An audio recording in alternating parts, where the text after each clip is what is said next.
Good morning, everybody. It's Father Keith here again with your classroom assembly. I hope you're all getting on well with the visual learning and the technology and all of that. I want to talk to you today really about books. I'm sure most of you have got some books at home, perhaps story tales, things that you've had since you were just a nipper, and some others you might have had for Christmas presents or birthday presents in the past. I like books. I've got a lot of them. Things like that. Shakespeare, heavens, that's heavy going, isn't it? Look at the thickness of that. And a book there, Teach Yourself to Learn French. I've never managed to do it, but there we are. There's a book that would tell me about it. There's a cookery book. All these lovely recipes. I've probably not made any of them, but at least I've got the book, and that's useful. And a book I've had for a very long time, a book of 1,000 poems.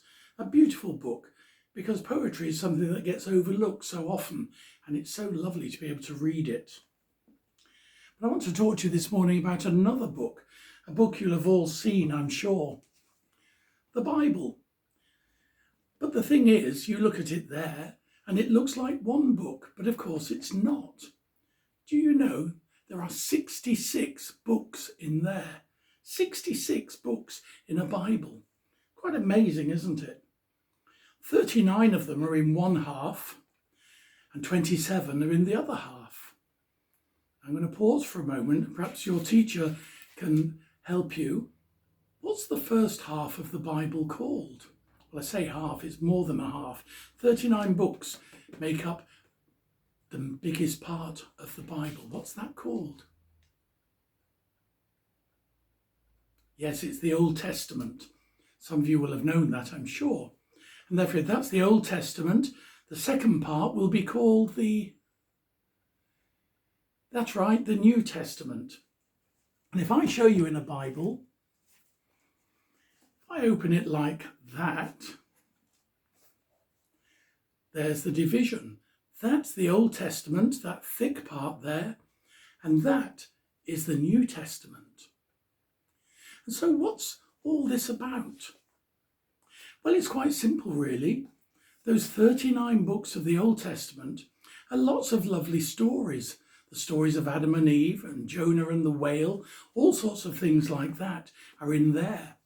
And it's a story, really, of people who are looking to find God one way or another, looking very hard to find God.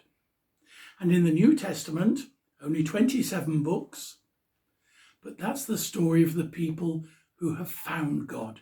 They understand what God is like. Now, in the Old Testament, people had no idea what God looked like. Some of them thought he looked like a statue. Some made images of him. But God said, don't make any graven images, so that was a bit naughty.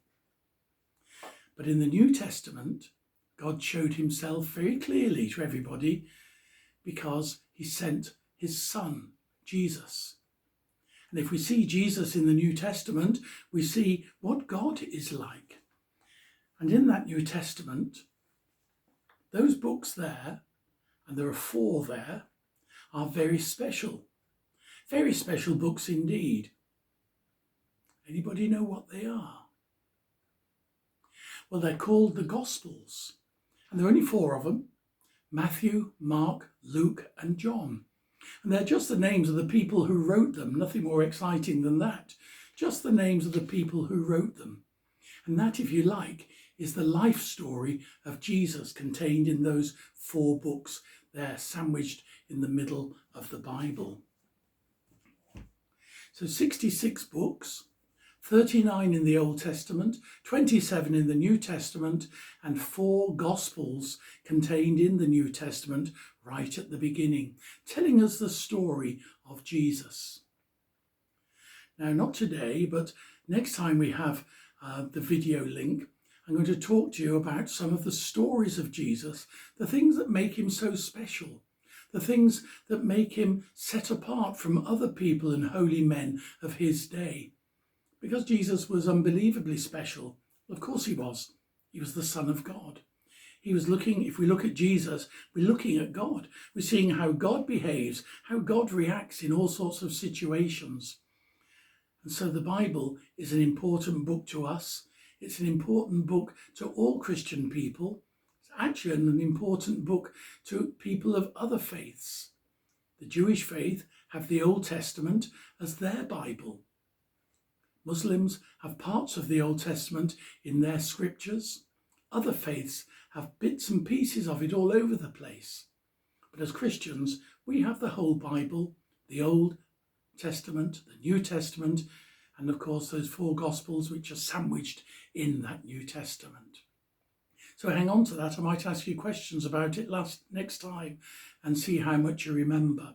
But let's just close now with a prayer. Heavenly God, we thank you for the gift of the Bible. We thank you for your word that given to us. We thank you for the people in the Old Testament who are striving to find you. Then, of course, for the stories in the New Testament where we see Jesus, where we hear of him being born of the Virgin Mary, where we hear of him growing up, and where we hear of him telling stories to his disciples and to the large crowds that gathered. We thank you for the gift of the Bible, and we ask you to inspire us to look at it and to read it, so that it may come to us as a lamp at our feet, showing us the way we should go. These things we ask in Jesus' name. Amen.